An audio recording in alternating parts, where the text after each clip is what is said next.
Hello, everybody, and welcome to The Broken Banquet, a podcast about missions. We are your hosts, Will Bailey and Dr. Ashley Goad, and we are so glad that you have joined us for another conversation about the church and missions, about what healthy mission relationships can look like, and as we hear from others who have dedicated their lives in one way or another to mission work. We're so glad you're here, and we hope you enjoyed this episode.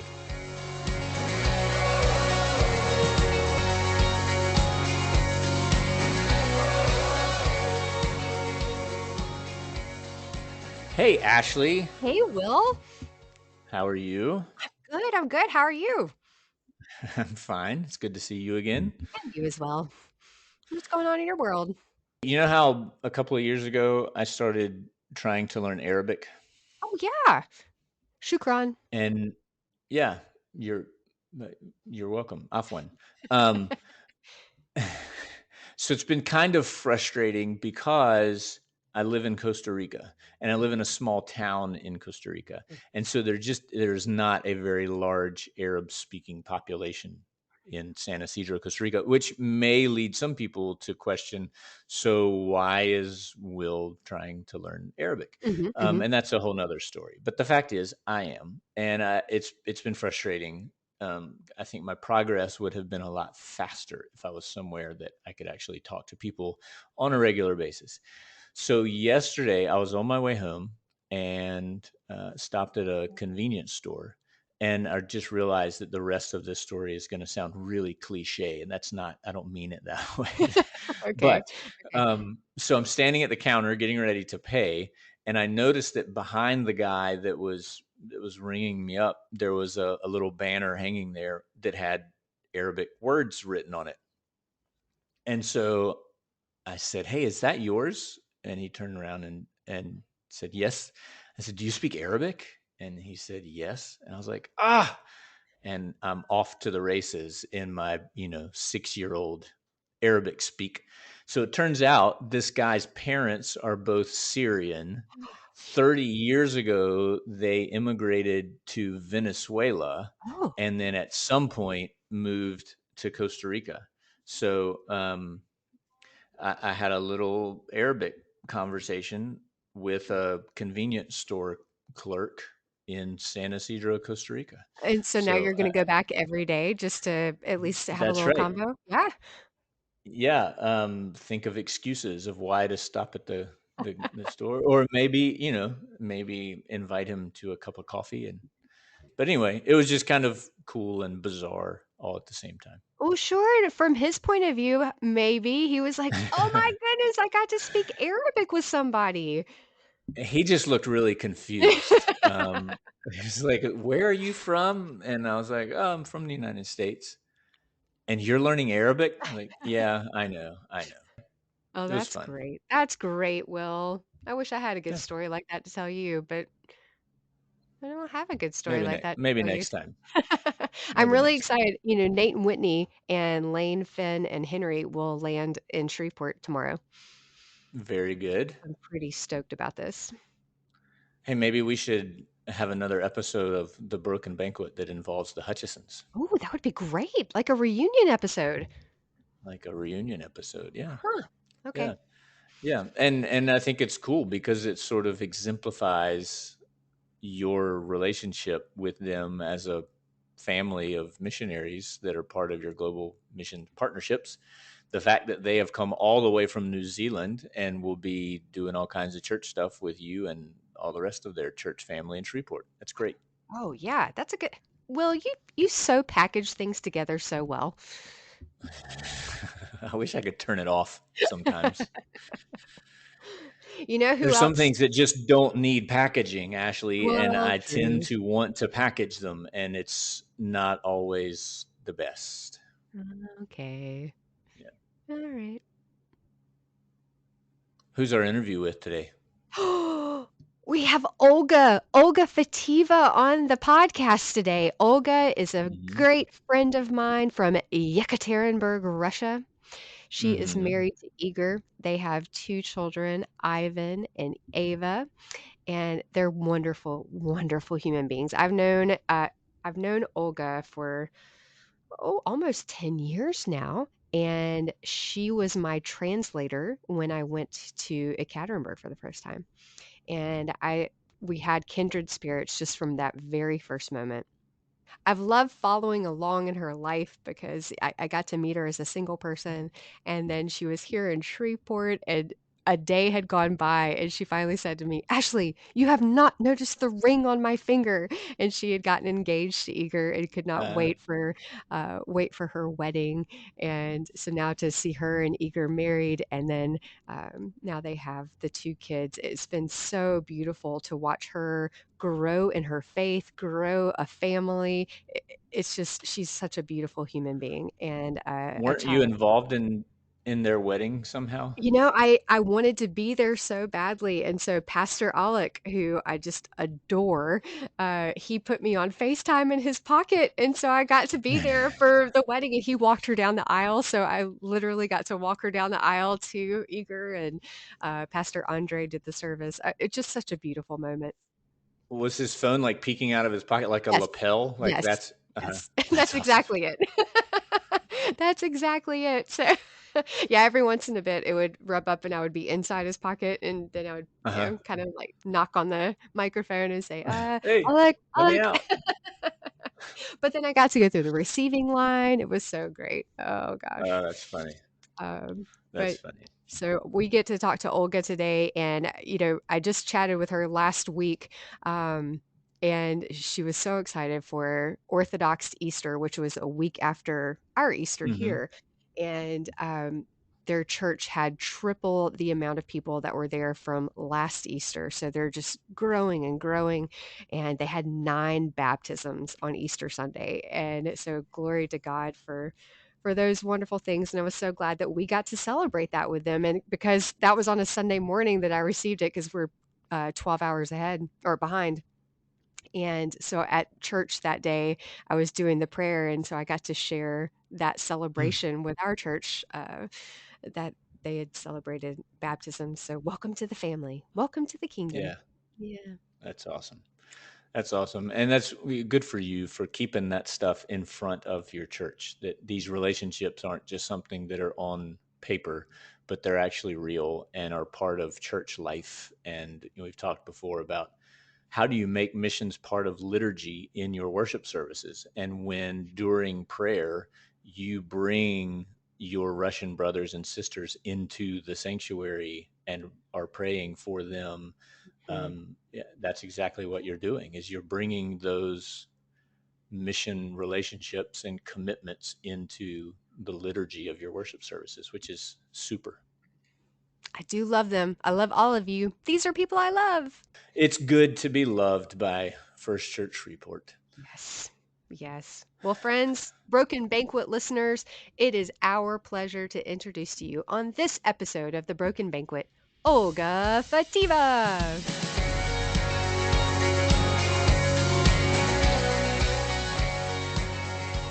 Hey, Will.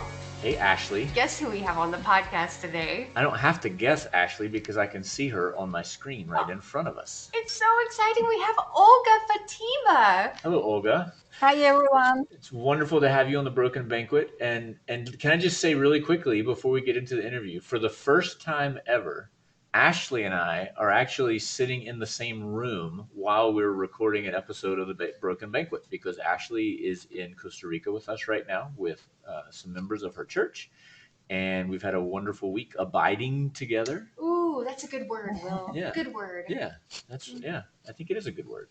And it just worked out that while we're together in Costa Rica, we could also have some time to abide with our friend Olga in Russia. In Russia, Yekaterinburg, Russia. So I think it's a very special episode.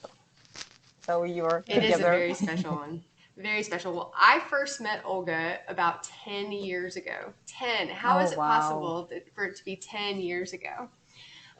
It was a cold, cold, cold February Yeah, I remember. in 2014. So I guess that's 9 years. But the first thing that I noticed about Olga was the warmth of her heart, even in the midst of that cold, cold Russia winter, and her hospitality and her openness to sharing who she was with us. And I will never forget riding in the car with her the very first day, and she said, "So what's your story?" And I was like, "I don't really have much of an interesting story. My, great great great great grandparents came over from England, and they settled at the church that I grew up in, and well, that's pretty much, and I just went there for the rest of my life, and so I kind of always known Christ, and I don't have some great story." And Olga said to me, and I'll never forget this, she said, "That's the best story I've ever heard."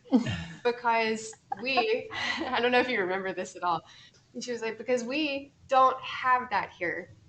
We don't have that here. People didn't grow up in the church that their great great great grandparents went to. So how exciting it is to know that your family went before you and paved the way for you to have a relationship with Christ. And that was one of the most meaningful moments of my life, Olga, to reframe my story like that through your eyes. So thank you for that. Wow. Thank you, Ashley. And how cool that Olga's children and Olga's children's children will Yes. be able to have a story like Yes. Ashley's. Like, how Yes. cool is that? That Yeah. you guys, Olga, you and Igor, and the Mm-hmm. church community that you are in are going to be able to provide that Mm-hmm. for your children and for future generations. So Yeah. very cool. Well, and I started hearing about Olga a few years ago just through Ashley and as these different global mission relationships were taking shape through First Church in Shreveport, and then got to meet you and your husband Igor in the Holy Land in 2020 when we were there together, which was a super exciting place to get to meet all of these different partners. And then got to see you all again just a couple of weeks ago in the Holy Land again. So I don't know if I'm ever going to make it to Russia or if you're going to ever make it to Costa Rica, but it would be fine with me if we just keep seeing one another in the Holy Land. I'm okay with that. We're going to get to you, Olga, I promise, but I want to apologize to our listeners. I'm not sure if you can hear the noise in the background. It's not just the dogs today, which I think everybody by episode 20, whatever we're on, is used to the dogs in the background. But they're harvesting the sugar cane that surrounds the Missions and Ministry Center in Costa Rica. And so there's tractors Uh-huh. pulling Uh-huh. trailers full of sugarcane up the road right by my office. So it's probably you're going to hear that rumbling Yeah, a little. continuously today. So my apologies. There's just not a whole lot I can do about it. They started at 5:30. Oh, that's Yeah, early. 5:30. Yeah, another reason why I don't live at the Missions and Ministry Center. Okay, Olga, it's your turn. You want to give us a little idea of who you are? And I love hearing your story of coming to Christ and coming to the church. So will you share that with us? Yeah. Okay. Um. Now I'm 37, and when I was 21, uh, one guy invited me to the church, to Pentecostal church, and I've never heard about such churches before it. So I went to Orthodox church maybe once a year or twice, and that's all. But then I went to the church, and it was my first coming to the church. And before it, I was in university, and I thought so much about the meaning of our life and what will be afterlife on the earth. And I read so many books about philosophy, something like that. And I've never got the answers my questions. I've never read something I really agreed. And when I went to the church the first time, I just sitting on my chair and heard the preaching, and I just got all answers, all my questions I had. And I understand that after this, in the church actually, I was sitting there and I just understood that that's my place. I don't want to leave it anymore, and I want to know much more. And I began to read the Bible after that, and maybe months later, I began to start visit a home group and have fellowship with people from the church.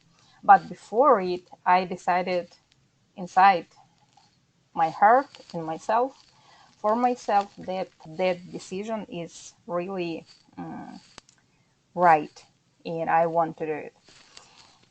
And when my friends at that time didn't understand why I did it, because for that time there are not many churches like Methodist, Pentecostal, Baptist Church. It's not very popular in Russia.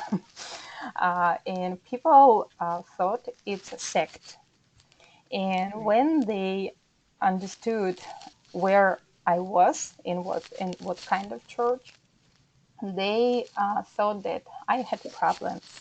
Maybe something happened to me and something wrong with me. And someone tried to help me. Someone just stopped having fellowship with me. And especially my parents, they were very afraid of where I was in what church. And my mom, she came to Orthodox priest and asked about these churches, and he said, "Oh yeah, sure, she's in sect. So just save her, save her right Wow. now."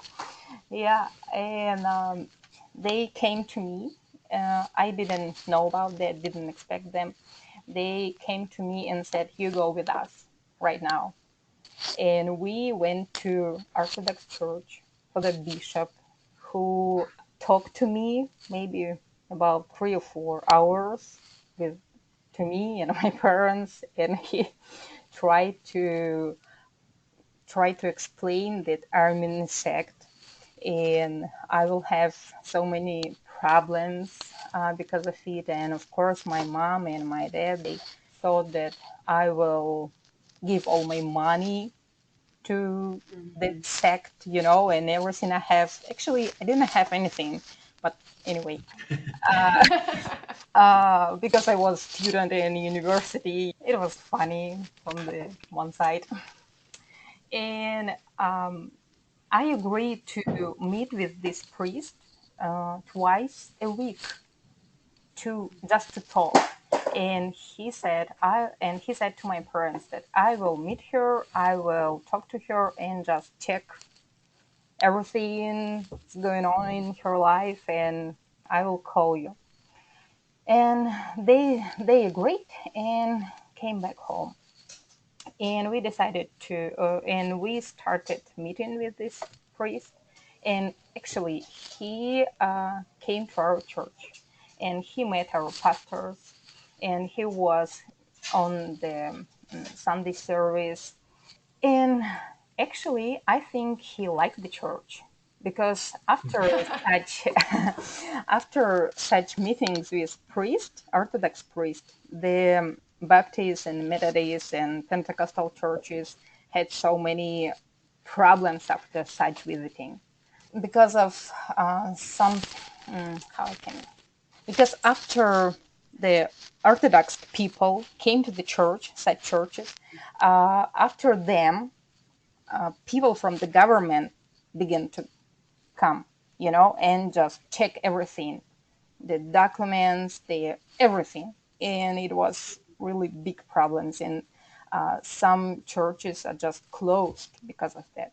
And when he come to our church, it was very easy. And he talked to our pastors. And after that, maybe 2 weeks later, he just disappeared. And after that, he called to my parents and said, "Don't worry. The Orthodox Church was a sect in the beginning too, so don't worry, she's fine." Olga, that's so interesting that I don't know if it felt like this at the time, but just hearing you tell that part of your story, and I'm sure there's so much that I don't understand because of where I grew up and how I grew up and Yeah, all that. But what that priest did sounds so pastoral to me, that he would was willing to go, and instead of just writing it off and saying, nope, they're not like us, so it's bad, and Mm-hmm. she's lost her mind and you need to get Mm-hmm. her out of there, Mm-hmm. but instead took the time to go and Yeah. see and learn and engage. And so just I wasn't expecting this. I wasn't expecting it to go that way. I was expecting it to be problematic, but it sounds kind of pastoral. It's kind of what you hope would happen. So yeah, thanks for sharing that. That's interesting. Yeah, our pastor just didn't expect that too. Yeah, because it was unusual, really. So I thank God for this priest and for this situation. And actually, my parents, after that, they really stopped worrying so much. And some of my friends began to come to me to the church maybe months or two later, and they had so many questions for me about that too, and they decided to see where I was, and someone really accepted this. And not too long after you made this decision to follow Christ, you became almost immediately involved in your church's leadership. You want to talk about that a little bit? When I was in the first service, I understood that that's my place. Now, after that, it was very quickly for me to begin to serve at the church, because the decision I was made, it was, actually, I want to share with my first revelation. When I had problems with my parents about the church, and everyone was talking to me and said that it's you will have problems in the sect and so on, and I decided to think maybe I am wrong. I began to doubt, and one day I went from my parents' house to university, to where I live, and I asked God, just please show me what what do you think about that. And that time it was the first time for me that I really heard from him, the message from him. It was exactly the scripture in Holy Bible. It was in Luke, and it was written that who are not against me, they are for me, Jesus said. And it was answer for me that everything's fine, and that's my way, and I can go on. And after that, I was just open to do everything I was asked for at church, and I began to knew God more, and I wanted more and more serve Him, to Him and to the church. So the first of all, I worked at the charity center. They help orphanages, people and children there. And after that, the pastor asked me to be a secretary at church, and I agreed. And after that, I began to serve at Mercy House for disabled people, old and young, and elderly people. And so I was involved in the life of church from the early morning to every evening, and I wanted so much. So I knew that God gave me the gifts, some gifts, and I want to serve to Him with these gifts, not in the world, but in church. Olga, is that typical of the churches in Russia, that they're that involved in sort of social ministry, working with orphans, working with people who are disabled, or is that something that was unique to the church that you were involved in? Um, it not. I think it's not unique. It depends on church. Some churches usually help disabled people in orphanages and mercy houses. Some not. Some have some rehabilitation centers, from drug addict, alcoholic. people. And the Holy Trinity Church, that time I was there in the beginning, they have they had the fund who help to children orphanage in orphanage. Yeah, and I helped them. But as for Mercy House, it was idea that just I've got from God, I believe, because I was the first from the church who decided to go there, and after that, we just have 20 people in our team who did it.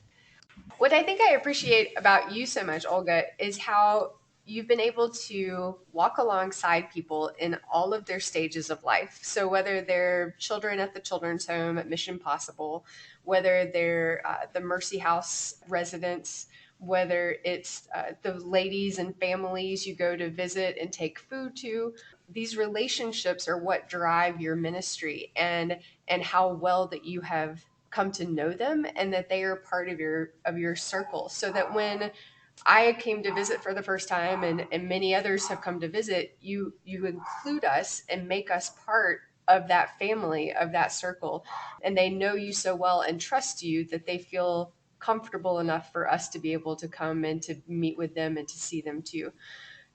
One of the big premises of this podcast is all about how relationships are vital to creating the kingdom of God here on earth. And so as we come into relationships with one another, we all come to the table and bring something special and unique to the table. And so what I've appreciated about you is how you have created a table where everyone is welcome. So when you were seeking to start out in your ministry and your serving roles, did you know that relationships were going to be the most important thing that you do? Yeah, sure. When I decided to serve in different social projects, that's it's not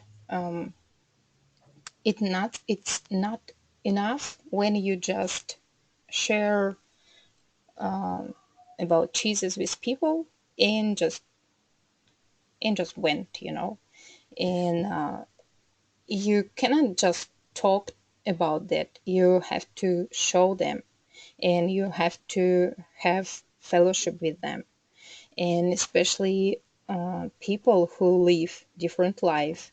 For example, in mercy houses, they don't have relatives who love them, who cares about them.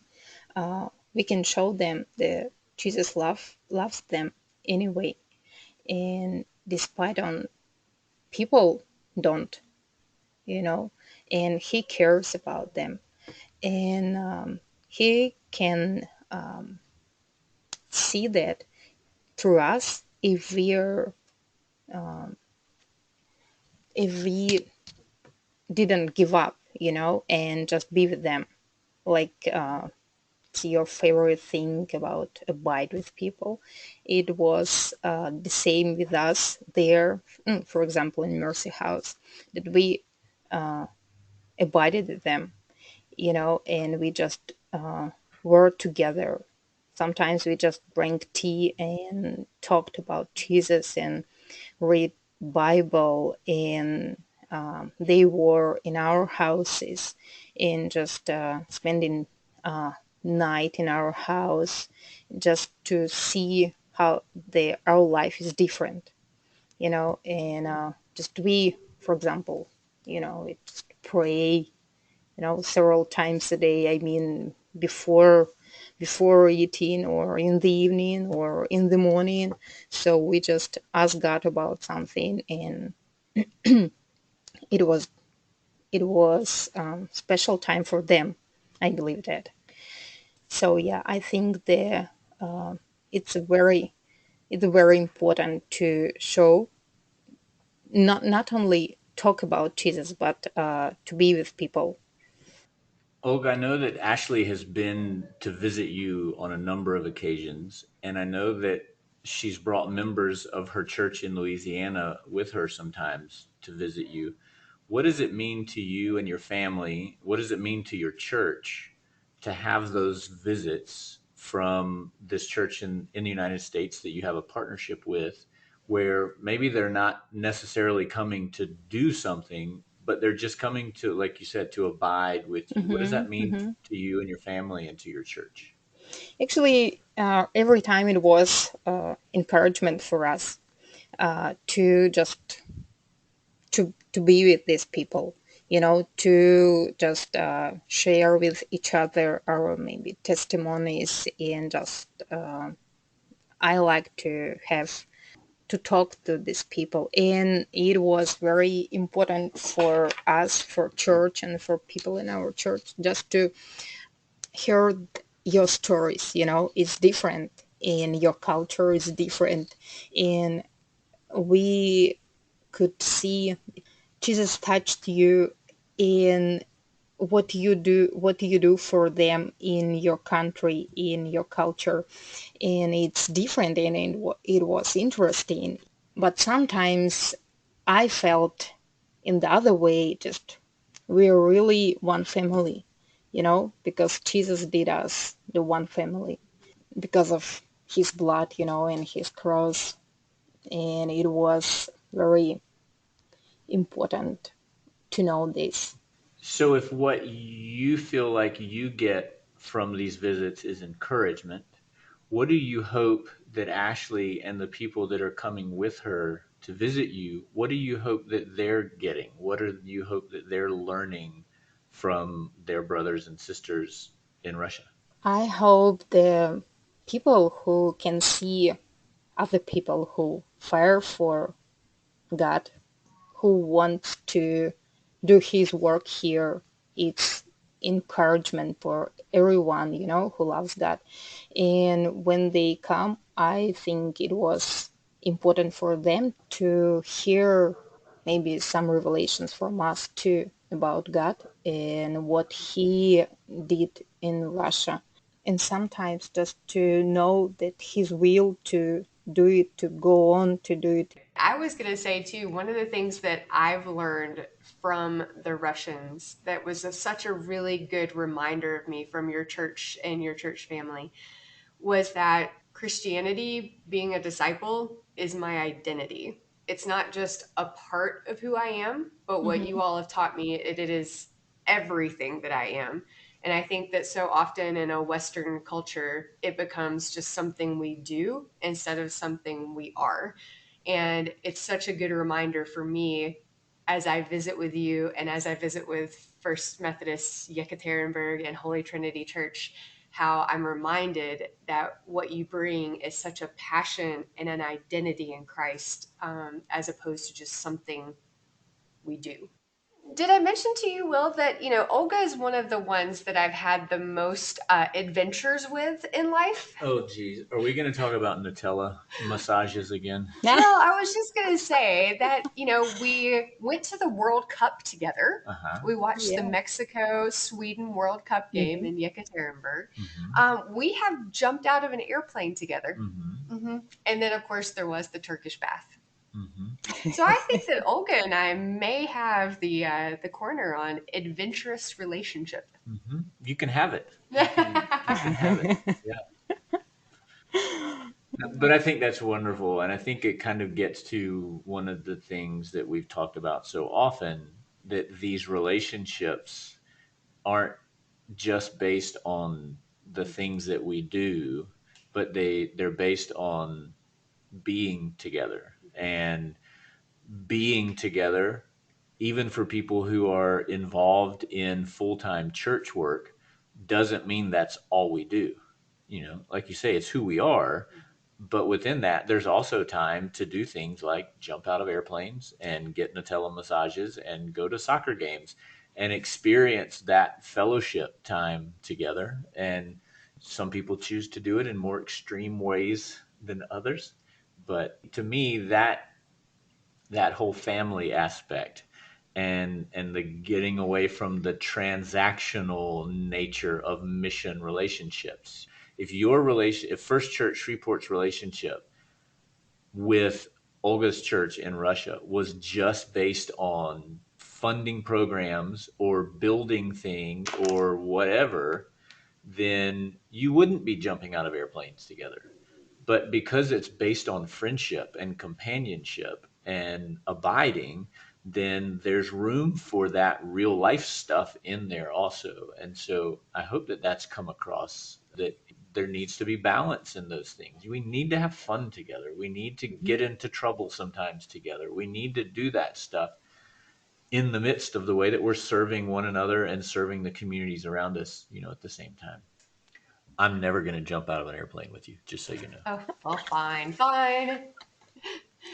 I will say too that Olga is one of the, you made me feel so incredibly special the day that you got married.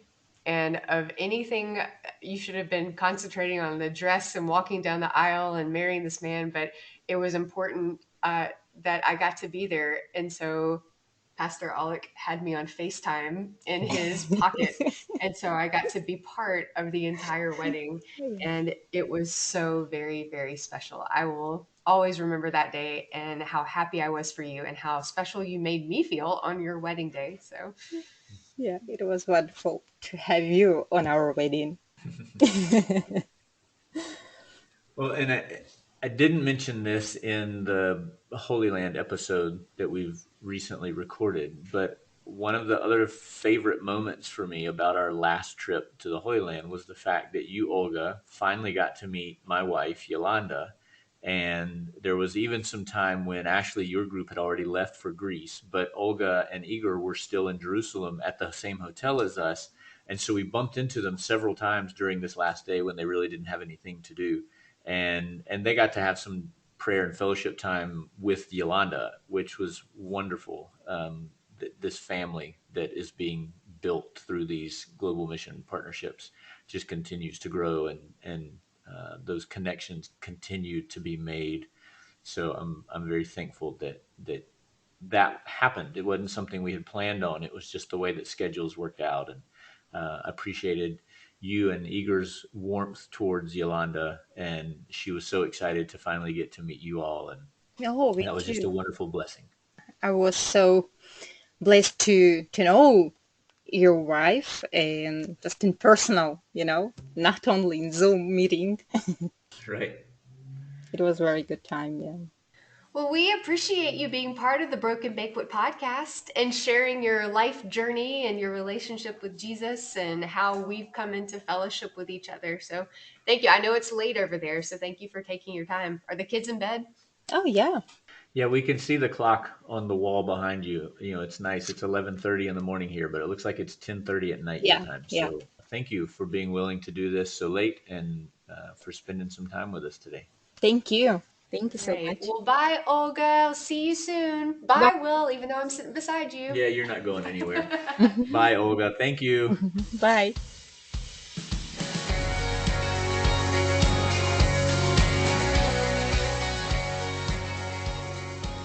You've been listening to The Broken Banquet, a podcast by Will Bailey and Ashley Goad. Music provided by Irene and the Sleepers. Join us next week for another episode. He's prepared the table. All things are ready. Come to the feast.